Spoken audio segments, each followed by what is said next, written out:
আমরা সবাই চাই একটা যৌথ প্ল্যাটফর্ম তৈরি হোক।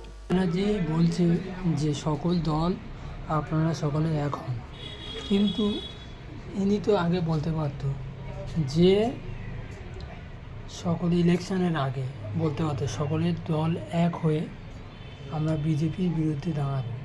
ওই তখনই বলেনি কেন? এখন হেরে গিয়ে বলছে বিজেপি তাড়াবো, সকলে এক হয়। যে প্ল্যাটফর্মে অল পলিটিক্যাল পার্টি যারা বিজেপির এগেনস্টে, এমনকি আপনারা যদি বলেন লেফটিস্ট, আমার কোনো ইগো নেই, আমি সবাইকে নিয়েই চলতে চাই।